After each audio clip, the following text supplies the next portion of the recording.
Como decía el Jano, vamos a comenzar hoy día con una nueva serie en el libro de Habacuc, los profetas menores, eh, y particularmente hoy día, ¿ya? La predicación está en la primera parte del libro de Habacuc, o sea, estamos hablando de los versículos 1 al 4, Habacuc 1, del 1 al 4, con esta expresión, ¿ya?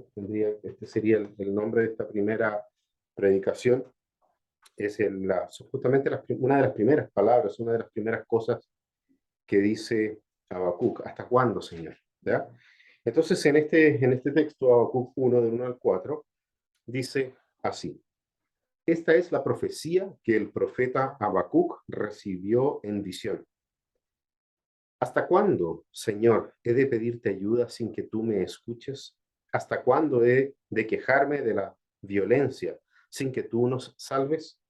¿Por qué me haces presenciar calamidades? ¿Por qué debo contemplar el sufrimiento? Veo ante mis ojos destrucción y violencia. Surgen riñas y abundan las contiendas.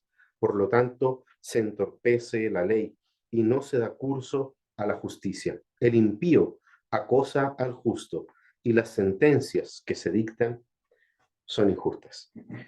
La lectura que hice fue en la NBI. Voy a hacer varias referencias también, tanto a esta versión como a la nueva versión, perdón, a la Nueva Biblia de las Américas, o la Biblia de las Américas, que las palabras las cambia muy poco. ¿Ya? Cualquiera de esas versiones va a tener mucha afinidad con lo que vamos a estar conversando. Cuando leemos las primeras frases, las primeras palabras que emite Habacuc en esta profecía, rápidamente podemos nosotros asociarlo a nuestro estado actual, a lo que nosotros podemos ver a simple vista en lo que ocurre sobre todo en las noticias, protestas, terrorismo, asesinatos en masa, el tema de la esclavitud, la trata de personas, que lo vemos también aquí en nuestro propio país, opresión racial, opresión económica, y un sinfín de malestares generales de parte de grupos de personas, poblaciones completas, países completos que se están movilizando por causa de la agitación política, de la agitación moral y obviamente la desintegración de la propia sociedad. Veíamos hace un par de semanas atrás lo que estaba ocurriendo en Sri Lanka, por ejemplo, las protestas en Holanda, en España, en Argentina, aquí mismo en Chile, en Perú, en Ecuador, en fin, hay una serie de situaciones. Las bolsas del mundo parecieran no estar soportando algún tipo de situación que no logramos comprenderla del todo, ¿ya? Pero sabemos sí que en cuanto a índices de aumento de precios, donde más nos resentimos y tratamos de buscar explicaciones y esas explicaciones no están. Se nos dice que tiene mucho que ver con la guerra entre Ucrania y Rusia, se nos dice que tiene que ver con dineros que fluyen dentro de nuestra propia economía local, pero miramos hacia otros países y vemos que la situación está ocurriendo exactamente igual. Brasil con alta inflación, ni hablar de Venezuela, Argentina, pero también están hoy en día golpeando a Inglaterra con índices altísimos de inflación, Estados Unidos y otros países más. Entonces estamos frente a un momento de nuestra sociedad en el que pareciera que todas estas cosas caminan un poco de la mano, ¿verdad? El tema de la desintegración social, por un lado, y los efectos que va teniendo en nuestras relaciones interpersonales, en las relaciones con las cosas que hacemos, y al final de cuentas llegamos al final del día y podemos preguntarnos incluso, ¿y ahora qué va a suceder? ¿Ya? ¿De qué forma nos va a despertar el día de mañana? Es una constante duda, es una constante inquietud la que estamos teniendo. Lo mismo sucedía, ¿ya? Si bien es cierto no funcionaban las bolsas a nivel global, pero lo mismo estaba sucediendo, guardando las proporciones del tiempo, en los tiempos de Habacuc. El profeta Habacuc, que vivió durante uno de los periodos más complejos, ¿ya? De Judá, se cree más o menos entre el año 612, la caída de Nínive y la caída de Jerusalén en el año 580 antes de Cristo, más o menos en ese periodo, que es justamente uno de los periodos más críticos de la historia del pueblo de Dios. ¿Ya? Es un periodo en el cual el país había tenido aumento, un alza, ¿cierto?, en su espiritualidad, su relación con Dios en los tiempos de Josías, pero luego de la muerte de Josías, nosotros vemos que desciende desde esas alturas, ¿cierto?, de todas las reformas que hizo Josías en su tiempo, y llegamos a las profundidades que nos menciona Habacuc en estos primeros 4 versículos. O sea, son profundidades que claramente están mostrando que existe opresión frente a las personas en la sociedad. Hay abusos que son cometidos entre los mismos habitantes, las medidas opresivas contra los pobres y el colapso claramente de todo el sistema legal, por lo que nosotros leemos en esos 4 versículos. La imagen de fondo que hemos usado para poder hablar sobre Habacuc es justamente una imagen de Habacuc con un ángel del cielo que desciende para agarrarlo de las mechas, ¿eh? Y levantarle la cabeza por lo que Dios va a decir después de lo que nosotros estamos leyendo hoy día. Pero todo alrededor es una imagen de lo que estaba ocurriendo en los tiempos de Habacuc. Entonces nosotros vemos de que este mundo que rodea, ¿ya?, a Judá, que es el lugar en donde Habacuc se encuentra, estaba en guerra, ¿ya? El mundo que rodeaba a Judá estaba en guerra, ¿cierto? Babilonia comenzaba a ganar relevancia e importancia ante los asirios y ante los egipcios. Era una potencia que se estaba forjando en ese minuto. Entonces, claramente la amenaza de una invasión, de una nueva invasión, que provenía ahora desde el norte, ¿ya?, por causa de los babilonios, estaba ahí. Y eso se sumaba a todos los problemas que ya tenía en la propia tierra de Judá, el propio reino de Judá. Tenía sus propios problemas y aparte de eso ahora había que preocuparse de los babilonios que se estaban levantando de una manera poderosa y muy rápidamente, ¿ya? Entonces estamos en un escenario sociopolítico bastante tenso, en un escenario que no solamente local, sino que está generalizado. Está en todo el mundo conocido claramente para ese tiempo. Son, en este caso, tiempos de inestabilidad económica, inestabilidad política y inestabilidad social. Por esa razón se nos hace necesario poder volver a leer a Habacuc, ¿ya?, por esta similitud que podemos encontrar con nuestro tiempo y acercarnos al libro de Habacuc justamente para poder lidiar con la soberanía de Dios en tiempos de un estado social y moral deplorable. Esa es la razón por la cual queremos sumergirnos en este libro, en el libro del profeta Habacuc, mucho más cuando presenciamos que esa corrupción, esa depravación humana que vemos que menciona Habacuc, la podemos percibir también entre los que decimos ser pueblo de Dios. Vemos cómo se ejecutan los mismos problemas, las mismas dinámicas de pecado dentro de las propias iglesias. Entonces nosotros miramos acá el texto, los primeros 4 versículos, y estamos frente a un grito desesperado, agónico y perturbador por parte del profeta. Habacuc siente, por lo menos en lo que vamos a ver, siente una agonía, al menos en 3 cosas, ya que los vamos a desglosar de los textos acá. La primera agonía que siente Habacuc es una agonía por el propio mensaje que tiene que entregar. Vean ahí en el versículo 1, que parece que no nos da mucha información. Dice, esta es la profecía que el profeta Habacuc recibió en visión.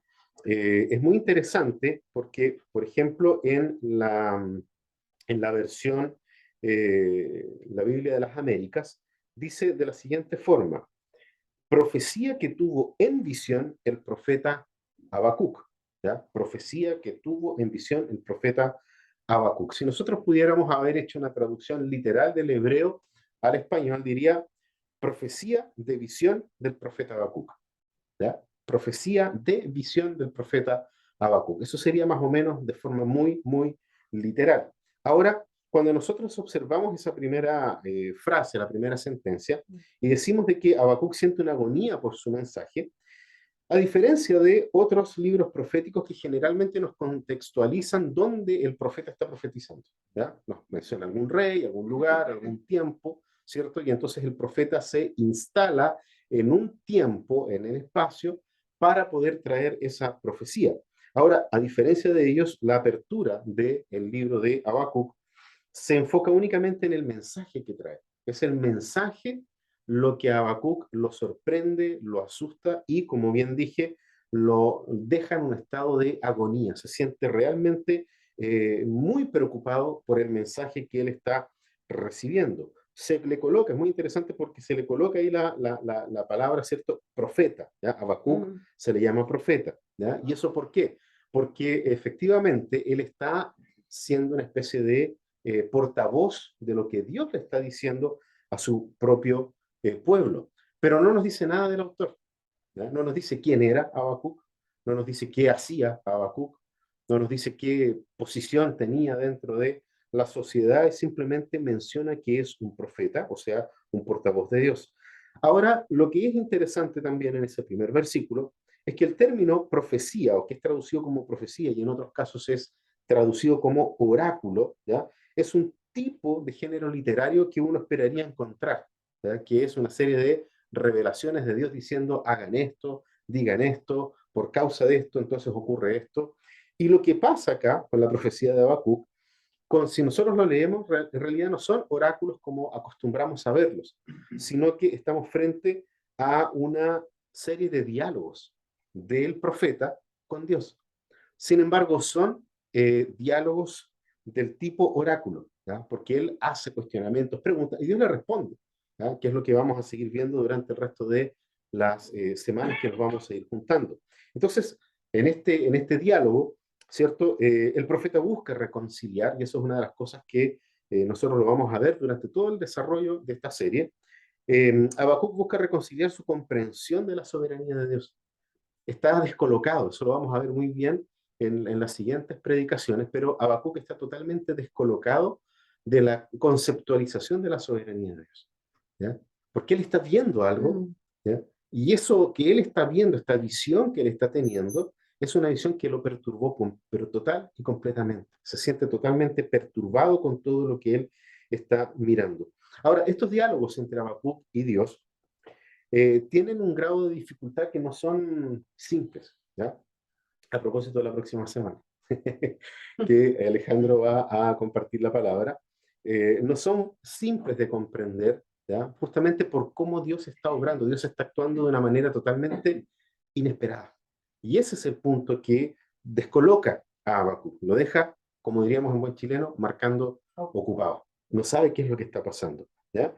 Ahora, dentro de todo el Antiguo Testamento, yo me atrevería a decir que los cuestionamientos de Habacuc son los más difíciles de interpretar. Son uno de los más complejos de poder comprender y entender, sobre todo por las respuestas de Dios, ¿ya? Por las respuestas de Dios. Ahora, esto es muy importante que nosotros lo podamos entender. ¿Por qué? Porque muchas veces nosotros no nos atrevemos a hacerle ciertas preguntas a Dios. Las pensamos, pero no las decimos, ¿ya? Y eso es lo interesante, porque Habacuc sí se atreve a decir lo que está pensando. Es un poco absurdo de parte nuestra pensar que si no lo decimos en oración, Dios no lo va a saber, ¿ya? Porque Él conoce hasta nuestros pensamientos. Entonces vemos un grado también de sinceridad en el profeta, que es la sinceridad que Dios también quiere de nosotros. Él nos dice, acérquense confiadamente al trono de la gracia del Señor. Y ahí entonces nosotros podemos hacer las preguntas que se nos antojen, porque efectivamente Dios nos va a escuchar, ¿ya? Dios no se tapa los oídos así como, no, no quiero escuchar lero, lero. No, no, no, no, eso, Dios no es así. Porque Él ya conoce nuestro corazón antes que nosotros emitamos las palabras por nuestra boca. Él ya las conoce. Entonces es muy interesante porque Habacuc de una u otra forma nos va a enseñar cómo poder acercarnos y lidiar con las respuestas de Dios. Porque no siempre las respuestas de Dios nos agradan, nos gustan, ¿ya? Generalmente es lo contrario, nos desagrada. ¿Por qué? Porque Dios siempre va a querer transformar nuestras vidas a través de su palabra. Otro detalle en esta primera parte, por lo cual nosotros decimos que hay una agonía, estas tres agonías que siente Habacuc, y la primera es la agonía por el mensaje. Ese otro detalle está en la relación entre la palabra profecía, que es la palabra hebrea masá, y que es usada para referirse al peso que cargaban las mulas o los camellos, ¿ya? Ese peso que es diferente al peso de la gloria de Dios. Cuando la Biblia habla del peso de la gloria de Dios, nos habla de algo muy particular que solamente le pertenece a Dios. La palabra masá es la misma raíz para hablar del peso que no puede llevar una persona y que solamente es necesario que lo lleve otro, ya en este caso un camello o una mula. Ese peso, esa carga, entonces, al no poder ser llevada por una persona, es justamente el peso que Dios le entrega a Habacuc. Es la visión, es la profecía que está viendo.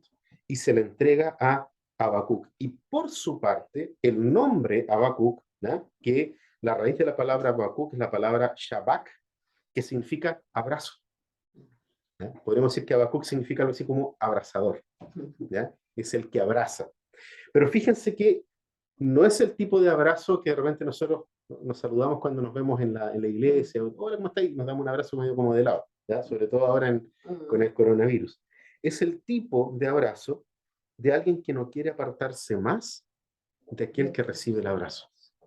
¿Ya? Cuando nosotros vemos la palabra Shabak o Abak, estamos hablando de ese tipo de abrazo. Y un ejemplo de ese tipo de abrazo lo encontramos en Génesis 33:4, cuando vemos el abrazo de Esaú a su hermano Jacob, cuando lo perdona. La palabra dice que lo abraza, se funde en un abrazo. Y hay una traducción que dice que se fundieron en un abrazo y lloraron juntos. ¿Ya? Es un abrazo de alguien que no quiere apartarse de esa persona. También lo encontramos en Génesis 48, versículo 10, cuando vemos el abrazo de Jacob a José, cuando lo vuelve a encontrar, cuando descubre que está vivo y le presenta a los hijos y también los abraza de la misma forma. Hay otras partes más en la escritura, ¿ya? Aparece la misma palabra, por ejemplo, en el Cantar de los Cantares, cuando la sulamita dice que tu brazo derecho me abrace, ¿ya? Toda esa es la idea del nombre Habacuc. O sea, nosotros estamos frente a un mensaje que Habacuc tenía que entregar, era un mensaje claramente duro, difícil de poder asimilar, y por esa razón Habacuc busca abrazarse a Dios para poder aguantar el peso del mensaje que él tenía que entregar. Esta es la profecía que el profeta Habacuc recibió en visión. Es un peso, pero Dios me lo está entregando a mí porque me estoy aferrando a Dios. Soy el que se aferra a Dios y por esa razón Dios está depositando este peso en mí.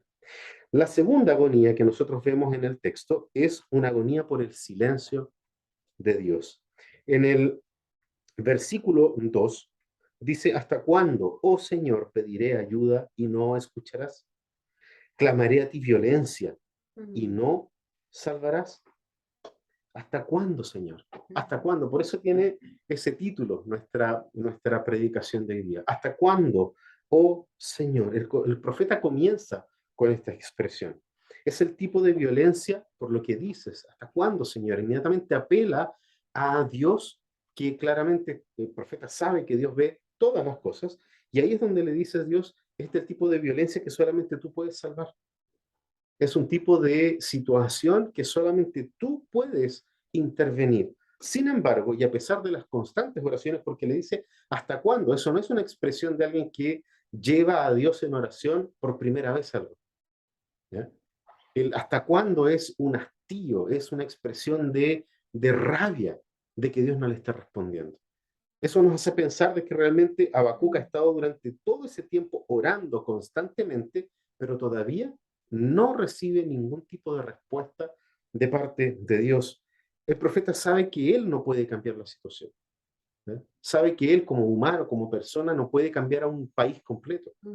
Es consciente de eso, por eso clama a Dios. Y eso se queda muy claro la forma en que usa los verbos que están ahí. Dice, eh, ¿hasta cuándo, Señor, pediré ayuda? Esto es un clamor. Y luego le dice, no escucharás, clamaré a ti nuevamente. Está acusando violencia y tú no nos salvarás. La forma en que Habacuc se expresa nos muestra justamente que él es consciente de que él no puede cambiar la situación por mucho que él quiera hacer cosas.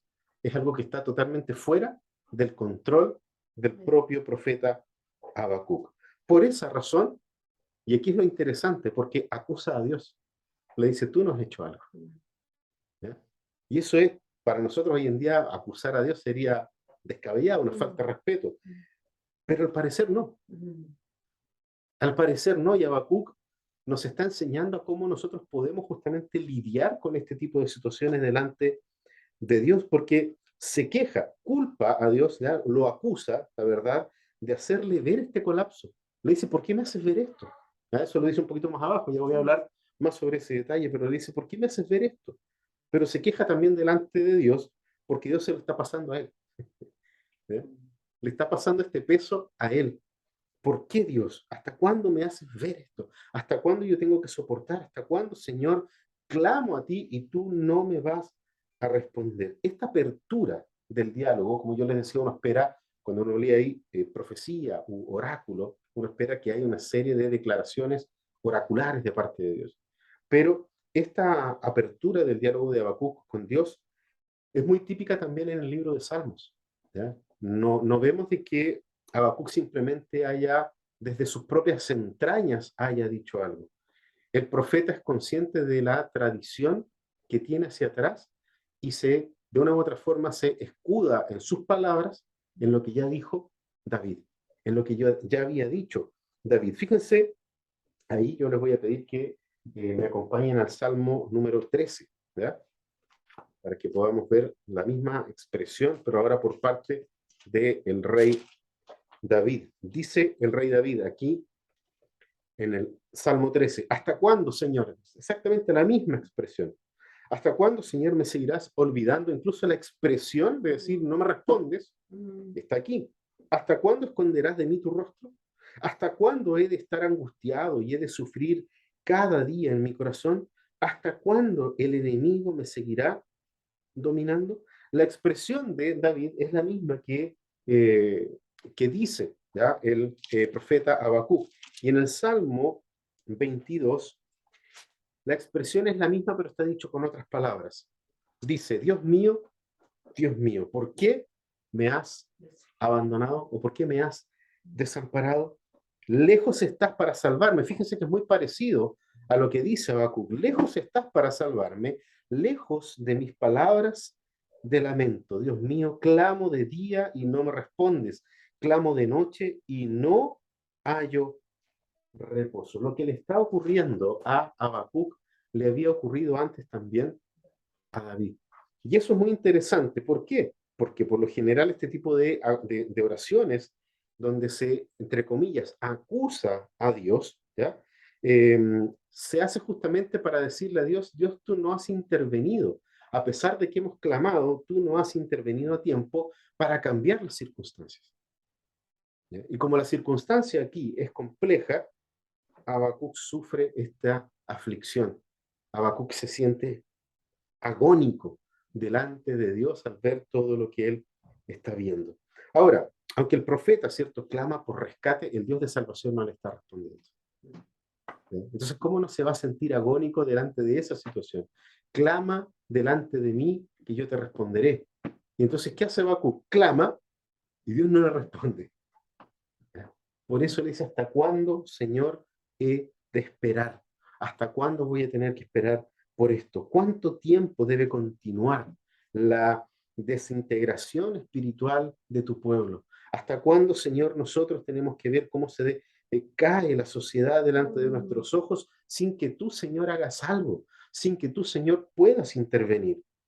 El profeta está buscando constantemente al Señor, pero por alguna razón el Señor no quiere liberarlo de esta carga, de este peso. No lo quiere liberar de lo que le está mostrando. No lo quiere liberar de ver la miseria humana que se acumula todos los días por las calles de Judá, que es lo que el profeta está viendo, es lo que es visible para él. Cuando él habla ahí de profecía y de lo que está viendo, no habla de un éxtasis, es lo que él veía todos los días. Por eso yo asimilaba esto con cuando uno prende el televisor y las noticias y ve lo que está ocurriendo en nuestro mundo. Tal vez aquí nosotros también hemos clamado a Dios cuando vemos situaciones similares en nuestro mundo y pedimos a Dios que Él pueda intervenir, pero Dios también ha permanecido en silencio. ¿Eh? En muchas ocasiones, no solo a nivel general, tal vez en situaciones particulares, donde nosotros vemos delante de nuestros ojos injusticia y clamamos a Dios para que Dios haga justicia y Dios no lo hace. En apariencia no lo hace, que es lo que nosotros vamos a aprender con Habacuc.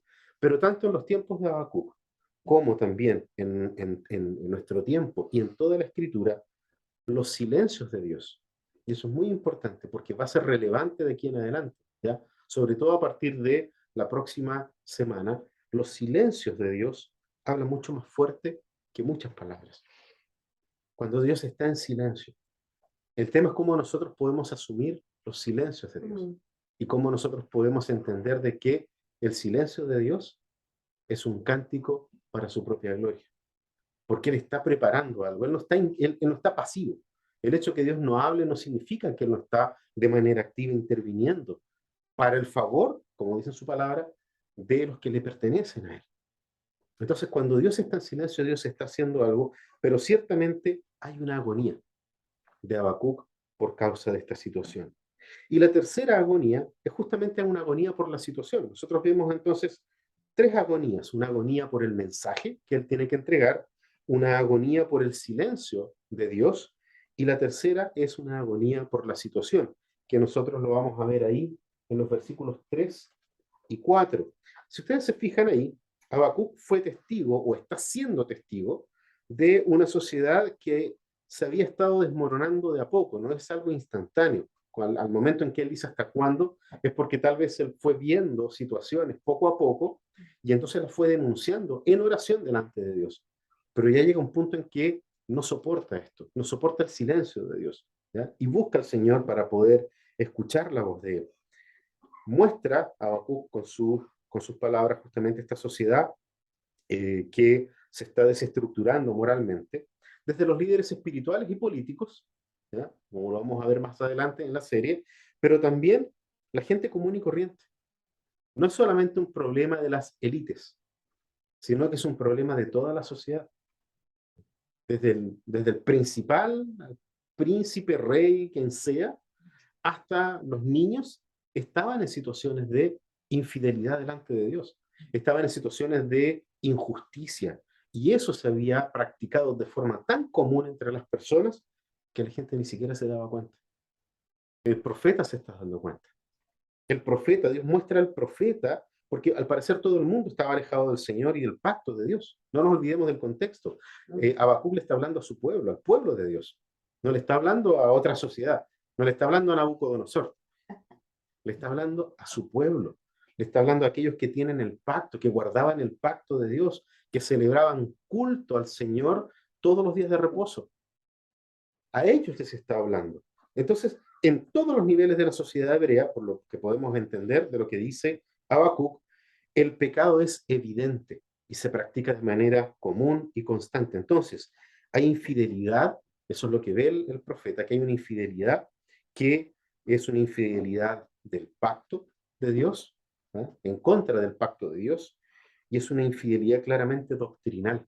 El pueblo perdió sus doctrinas, y eso es lo que los asusta a ellos. Ahora, cuando nosotros vemos acá en el texto, podríamos inmediatamente pensar en el tema de la justicia, pero desde nuestra perspectiva de la aplicación de la justicia.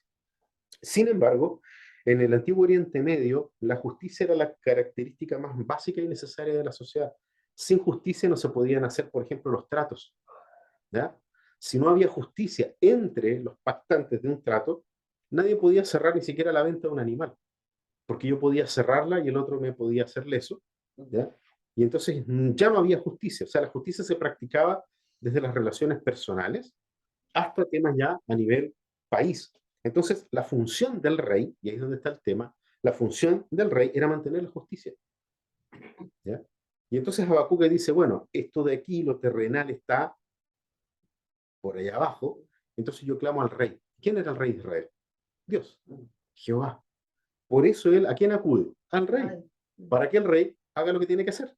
Entonces, si nos damos cuenta, no es una falta de respeto de Habacuc, sino que al contrario, él va, pide audiencia en oración delante del rey para decirle al rey, rey, aplique justicia. Las cosas no se están haciendo como deberían hacerse. Tu pueblo se alejó nuevamente de tu pacto. Entonces, obviamente en un nivel mucho más amplio, ¿ya? Y aquí es donde vemos el tema a nivel nación, el pacto exigía del pueblo de Israel que la justicia se mantenga de forma rígida. Cualquier desviación de la justicia era porque había una desviación del pacto de Dios, del pueblo con Dios a través de este pacto. Y eso es justamente lo que estaba sucediendo en ese momento. Lo que dice Habacuc es muy parecido a lo que dice Jeremías en sus lamentos, ¿ya? Cuando habla justamente del pacto. Jeremías se lamenta por el abandono del pacto. Ese es el gran lamento de Jeremías. El pueblo se apartó del pacto que está delante de ti. Y obviamente la apostasía del pueblo de Dios era instantánea. ¿Qué es lo que veía Jeremías en ese momento? A propósito de que se parece mucho en lo que dice Habacuc por ese temor, porque le menciona, ¿cierto? Le dice, la ley no se está cumpliendo, hay injusticia, vemos esto, ahí hay algo, está pasando algo con tu pacto, Señor. ¿Ya? ¿Qué es lo que veía Jeremías? Jeremías estaba viendo los animales partidos del pacto que Dios hizo con Abraham. Entonces el lamento de Jeremías era porque él sabía que Dios iba a destruir a su pueblo, porque el pueblo no había cumplido con su pacto. Y eso es lo que está sintiendo Habacuc. Habacuc sabe que después de que el pueblo abandone el pacto, hay que pagar. Y ese precio era con sangre. Era con la muerte de los pactantes que habían cometido, claro, sus injusticias en contra del pacto de Dios. Porque la primera injusticia entre dos personas no era contra la persona, la primera injusticia era con Dios. Como lo dice el salmista, David, contra ti y solo contra ti he pecado. Contra ti. O sea, cualquier cosa que pasaba a nivel social era un reflejo de la ruptura del pacto personal con Dios, que se veía reflejado en la forma en que yo trataba al prójimo. Y eso tenía que ser castigado. Es lo que le muestra a Natán, a David. Cuando le dice, ¿qué hay que hacer con esto? Hay que matarlo, dice David. Bueno, ese eres tú. ¿Y qué hace David? Perdóname, Señor. Habacuc sabe que la paga del pecado es muerte. Y eso es lo que tiene a Habacuc en este minuto con esa angustia por la situación. El pueblo se alejó del pacto. Eso es lo que le pasa a Jeremías, le pasa a Habacuc, y entonces él busca llamar la atención de Dios para que Dios intervenga, para que Dios pueda hacer alguna cosa. ¿Por qué? Porque la situación de fondo en el pueblo de Dios es la falta de obedecer al pacto del Señor.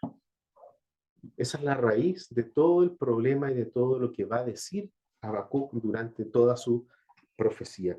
Hay una bancarrota moral, hay una bancarrota espiritual del liderazgo de las personas, y eso es lo que, ya el hecho de que el liderazgo de Israel haya estado en una bancarrota espiritual y moral, llevó al propio pueblo a una espiral descendente,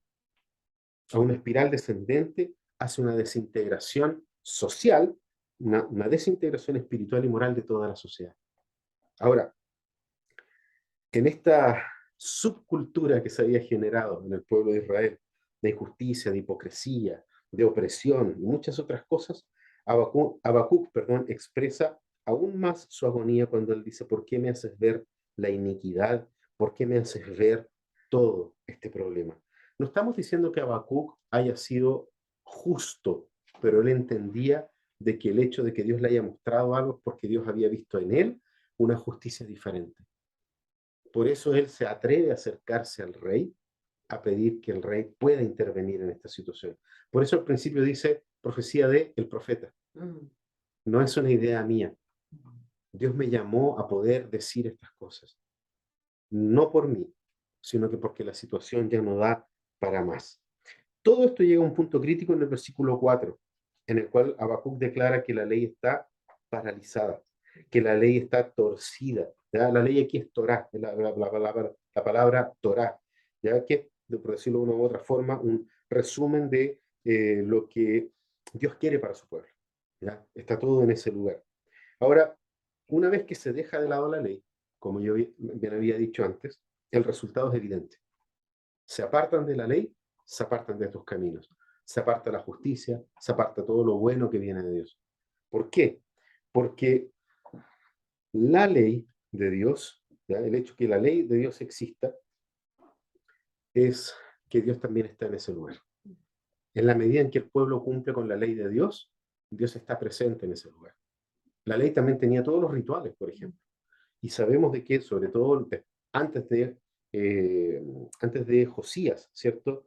Y después de él, Josías lleva con todas estas reformas, saca los ídolos, los altares, en fin, lleva al pueblo de nuevo a rendir culto al Señor. Luego de eso nosotros vemos que hay muere Josías y el pueblo se vuelve a apartar, ¿ya? En esa dinámica constante que tenía el pueblo de Dios. Nosotros estamos acá en un momento ya crítico, crítico, totalmente crítico, ¿ya? Y es lo que Habacuc ve, siente el temor, sabe lo que está pasando, hace un diagnóstico. Cuando le dice a Dios lo que está ocurriendo, lo que hace Dios es mostrarle el diagnóstico a Habacuc. Y Habacuc, delante de la presencia del rey de Israel, que es el Señor, le dice: Señor, este es el problema. Esto es lo que está pasando. Por favor, Señor, haz alguna cosa. Si nosotros seguimos viendo, y como lo vamos a continuar desarrollando durante toda la serie, vamos a ir viendo cómo Dios entra en el diálogo, ¿ya? De qué manera Dios se hace parte de esta angustia, de esta agonía de parte de Habacuc, y le va a comenzar a responder. Dios no siempre responde de la forma en que a nosotros nos gustaría que Él respondiera, pero el hecho de que Él responda y la forma en que va a responder no solamente va a sorprender a Habacuc, también nos va a sorprender a nosotros, ¿ya? La forma en que Dios va a contestar. El lamento del profeta en esto, y aquí ya vamos cerrando, el lamento del profeta refleja un corazón que desea profundamente ver la palabra del Señor siendo cumplida. Cuando él apela a los conceptos de ley, de justicia, todas esas cosas se encontraban en la Torá. Por esa razón, lo que busca Habacuc, y a través del diagnóstico, sabe que es necesario volver a colocar la palabra del Señor en el centro, porque es la única forma en que podemos conocer al Señor, es a través de su palabra.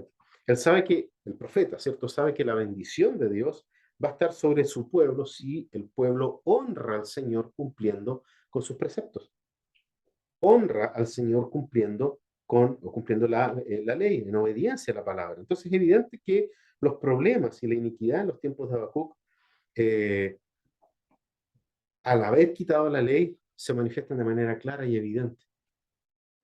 Y cuando leíamos, ¿cierto?, lo que decía Habacuc en los versículos que están ahí, en los primeros versículos: ¿hasta cuándo, Señor, voy a pedir tu ayuda y no me escuchas? El versículo 3, sobre todo: me hace ver iniquidad, me hace ver opresión, destrucción, violencia, rencilla, discordia. Fíjense la cantidad de cosas que dice: no se cumple tu ley y nunca prevalece la justicia, el impío cede al justo, por eso, por eso sale pervertida la justicia, por eso sale chueca, ¿ya? O sea, hay doble peso, a algunos se les evalúa de una forma, a otros de otra. Las cosas son evidentes, están ahí. Ahora nosotros podríamos sentirnos tentados en esta parte a poder clamar por una teocracia para poder detener la carrera de este mundo hacia las mismas cosas que estaba denunciando Habacuc. ¿Por qué entonces Dios no toma el poder de todas las cosas? ¿Por qué no hacemos algo? ¿Ya? Hay algo, dirían por ahí. ¿Por qué no se hace algo para poder colocar en lugares de eminencia a cristianos fieles, para que ellos apliquen la ley de Dios en la nación? Podríamos sentirnos tentados a eso. Hay países en donde eso, a través de bancadas evangélicas en el Congreso, han buscado hacer exactamente lo mismo. Y los resultados también son evidentes. Se corrompen. Al momento en que pisan esos lugares, se corrompen. Si conocemos a hermanos en Cristo, yo conozco a algunos que hoy en día están como diputados, senadores de la nación, y que son cristianos. Oremos por ellos, para que no se corrompan, porque son lugares de corrupción. Porque al final de cuentas, ¿qué es lo que está pasando? Nos sentimos tentados a colocar a la gente ahí, pero el problema con eso es que nosotros comenzamos a delegar nuestra responsabilidad como hijos de Dios en el poder. Y no en cualquier poder, no en el poder de Dios, sino que en los poderes de este mundo, en los poderes de esta sociedad. La pregunta que podríamos hacernos junto con el profeta Jeremías, con el profeta Habacuc, sería: ¿hasta cuándo, Señor, tu pueblo no cumpliremos con tu palabra? ¿Hasta cuándo, Señor, no cumpliremos con tu palabra? Porque si los cristianos no lloramos por nuestro pecado primero, por nuestro pecado, por el pecado de que nosotros nos hemos olvidado de Dios, por estar esperando que los poderes de este mundo hagan algo para poder mejorar la situación, entonces no podemos esperar que haya esperanza para el mundo.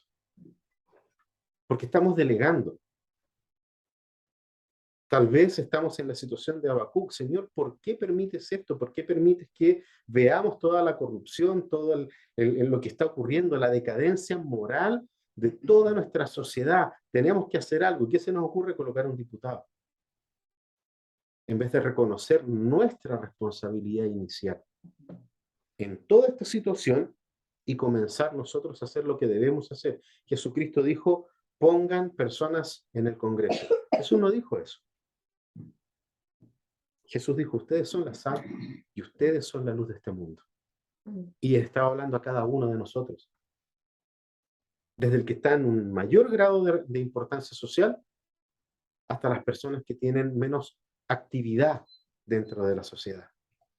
Pero nosotros somos sal y luz del mundo. Entonces, ante la violencia, ante la injusticia, ante la maldad, ante la opresión, ante la contienda, el conflicto, el profeta está justamente subrayando en ese lugar la necesidad de una intervención divina. Actúa aquí, Señor, obra aquí, Señor. ¿Hasta cuándo, Señor, tenemos que seguir esperando que tú hagas algo? Pero, ¿cuál es la realidad para nosotros hoy? Estamos hablando de bastantes siglos después. Si esto fue escrito en el siglo VI, aproximadamente antes de Cristo, estamos hablando de más de 2500 años atrás, y la humanidad sigue siendo la misma.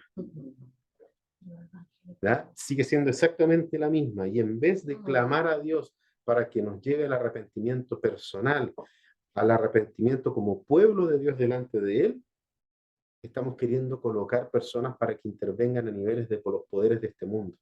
Y los poderes de este mundo ciertamente van a fracasar, no van a prosperar. Por eso la obra es de la iglesia, del cuerpo de ¿quién? De Cristo. Porque en Cristo Él es el que dijo, toda autoridad me fue dada sobre todas las cosas. Entonces ahora ustedes, ¿qué dice? Hagan discípulos. Lleven este mensaje a otras personas, que otras personas puedan conocerme. De ahí la necesidad de que nosotros podamos anunciar y predicar el Evangelio. ¿Por qué? Porque somos nosotros, su pueblo, los primeros que tenemos que abandonar todas estas cosas, la injusticia, la maldad, la opresión, la contienda, el conflicto. Todas esas cosas somos nosotros los primeros en que tenemos que hacerlo. Pero para apartarnos de eso, primero nuestro corazón tiene que estar lleno ¿de qué? De la palabra de Dios, de la bondad de Dios mostrada en su palabra. Imagínense, ojalá los cristianos pudiéramos defender la palabra de Dios, pudiéramos defender los credos, confesiones, pudiéramos defender los catecismos, así como hoy en día hemos visto que se defiende la constitución actual o la futura constitución. Ojalá tuviéramos esa arrojo, tuviéramos esa garra de poder defender las cosas. Pero ¿qué es lo que hemos hecho? Simplemente nos hemos quedado en el reclamo. Señor, ¿cuándo va a pasar algo? Y el Señor nos está diciendo a través de su palabra, tú eres la sal y tú eres la luz. Y fue Cristo el que nos dijo eso. ¿Por qué? Porque solamente Cristo es nuestra paz. Solamente en Cristo nosotros estamos, lo vuelvo a repetir, y esto a nivel general, ya no solamente en el pueblo de Dios. Claro que los que no son pueblo de Dios no se dan cuenta. Pero toda acción, todo lo que yo haga en contra de otro, primero se nos falta en contra de Dios. Entonces nosotros necesitamos resolver un problema antes de cualquier cosa, estar bien con Dios. Poder estar bien con Dios, para poder estar bien con el prójimo. Entonces, esa es la ecuación del reino de Dios. Solamente Cristo trae paz y bienestar definitivo. Mientras ese momento llegue, cuando Él ya venga a implantar definitivamente su paz, es la iglesia donde nosotros debemos clamar por el fin de la decadencia moral. Es aquí donde nosotros tenemos que clamar para que en nuestras iglesias locales no exista injusticia, para que en nuestras iglesias locales no exista un desprecio por el otro, que no haya situaciones de cosas que no tienen nada que ver con lo que el reino de Dios es. Porque cuando nosotros nos volvemos al Señor, cuando nos volvemos a Él y le presentamos nuestra agonía, La misma agonía que pudo haber sentido Habacuc, nosotros se la presentamos a Dios en fe en Jesucristo, sabiendo que a través de Jesucristo nosotros sí vamos a tener también respuesta, donde a través de Jesucristo vamos a ser bien recibidos delante de la presencia de Dios, para que Él primero nos transforme a nosotros y nosotros de esa forma poder transformar la sociedad en la que nosotros estamos. ¿Hasta cuándo, Señor? La respuesta fue respondida a Habacuc, pero fue respondida a la humanidad en Jesucristo. ¿Hasta cuándo? Hasta que nos volvamos a Jesucristo. Oremos. Padre Celestial, te damos gracias, Señor, por la oportunidad que nos das de poder entender, Dios, de que tú nos estás llamando para que podamos, todo lo que vemos, Señor, que está ocurriendo, no lo descansemos en los poderes de este mundo, porque ciertamente, Dios, nos estás ofreciendo y otorgando un camino que es mucho mejor, un camino sublime, que es el camino de Jesucristo. Te damos gracias, Señor. Oramos y te pedimos que abras nuestro entendimiento para poder también caminar el camino que hiciste caminar a Habacuc. Te bendecimos, Señor, y oramos en el nombre de Cristo Jesús. Amén. Amén.